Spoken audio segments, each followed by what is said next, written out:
So what happens when two of anime's greatest villains achieve godhood?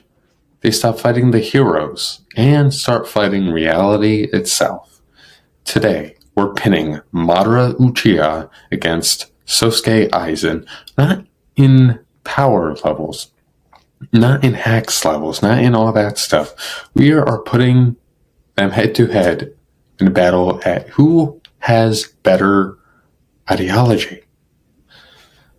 These two masterminds spent decades manipulating the very world itself, but their ultimate goals and the philosophical reasons of those goals were fundamentally different. One sought ultimate peace throughout the world, and the other sought an ultimate freedom. I'm your host, Anime 101. Let's get into this breakdown right now and stop talking. So, like, share, subscribe, and let's get into it. Let's start with one Madara Uchiha. His ideology is born from a crushing history of war, loss, and betrayal. His entire goal is encapsulated in one concept, the infinite Tsukiyomi.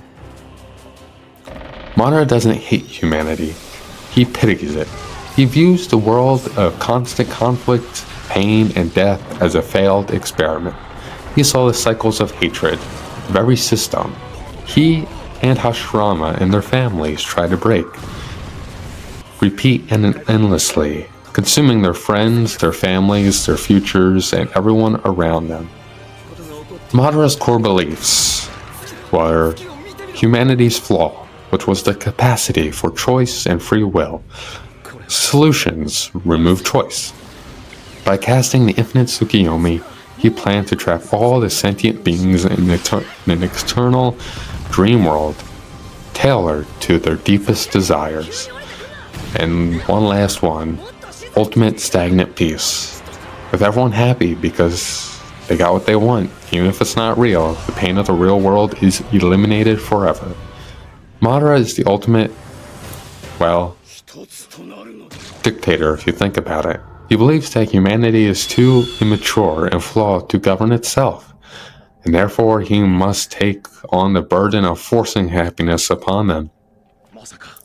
His goal is benevolent, but his method is terrifying.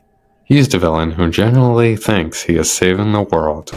Now let's pivot to Sōsuke Aizen. His entire philosophy is not based on historical pity, but on existential concepts and attempts. Aizen sees the Soul Society and existence itself as a vast, stagnant, fraudulent system. The Soul King, the very linchpin of the three realms, is essentially a corpse maimed to prevent collapse. Aizen sees the structure as utterly absurd and limiting.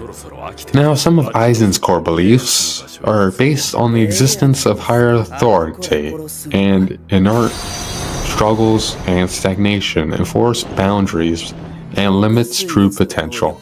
His solution is to destroy the Soul King and establish order. By ascending to a higher plane of existence, Aizen seeks to become the new fundamental law of the very universe itself. Now the outcome. Aizen seeks a world where boundaries are irrelevant, and he is free to pursue his own limitless potential, unbound by fate or even authority. Aizen doesn't just want to save people, he wants to rise above them. He doesn't care about the pain of others, he only cares about the perceived limitations placed upon him. He views the fear, and that drives the majority of, well, the characters as proof of the weakness, a weakness he tends to destroy.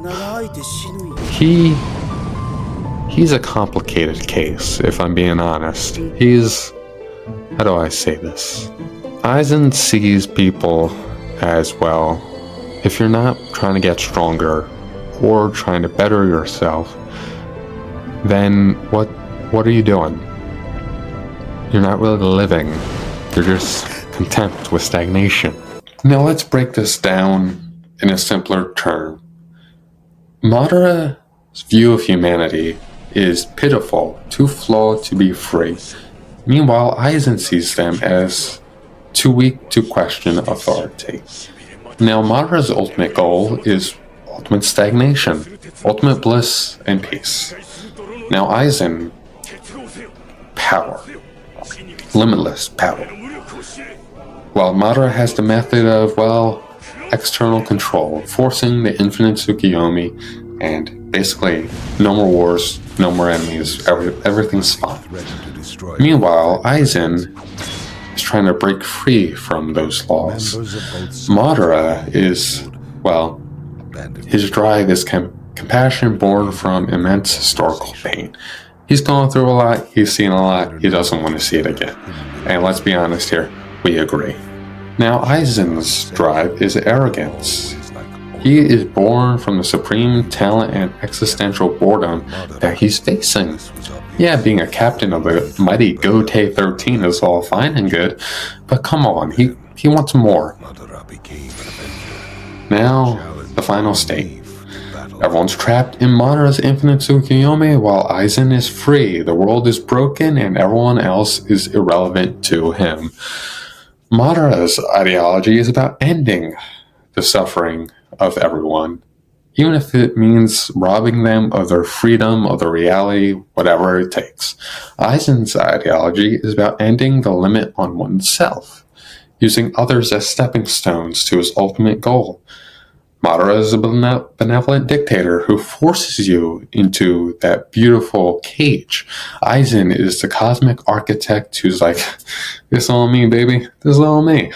Now, when we look at what ideology possesses a greater threat to existence, the answer is complex. Wake up to With reality. Madara, his victory means the end of all growth, the end of all love and challenge, and all reality. It's an ideological extinction event where the soul is put to sleep forever. The world remains physically intact, but the essence of life is extinguished. This old man. Meanwhile, Aizen, his victory means the entire cosmic structure, the flow of souls, and the stability of the planes of existence is thrown into a chaotic mess. Serving only his desire for ascension, the threat is one cosmic annihilation driven by ego. The scariest part? Both succeed momentarily. Both stood atop the world, ready to enact their final plan, but both were undone not by power alone, but out of everything they discouraged: the human spirit, the unpredictable spark of free will and empathy embodied by Naruto and Ichigo Kurosaki. Now, ultimately, Madara and Aizen stand as two of anime's greatest villains. Their beliefs are so fully realized, Madara reminds us that the quest for peace can be driven by bad desires. Stuff that taints the pond, stuff that makes you go, chill, bro, like, calm the fuck down, like, jeez. Meanwhile, Aizen reminds us that one's own ambitions stand on top. One's own drives get us to that location. Ourselves are what's going to get us what we want, not the others around us. But if I want something, I gotta get it. I gotta go for it. It's all on me to get it. But what villain ideology do you find more chilling? The one who tries to save you by enslaving your mind, or the one who tosses you aside to become a god? Let me know your thoughts in the comment section down below. And you know what? Here's a challenge for all of you. Which ideology is better in the real world?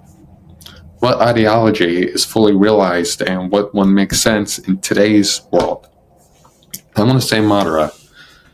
There's war, violence, destruction all around us, and an infinite Tsukuyomi of peace. Well, our desired dreams does sound quite nice, actually. But let me know your opinion in the comment section down below. That's it from me, your host Anime 101, signing out. I shall see you guys next time. Peace out and have a fantastic day.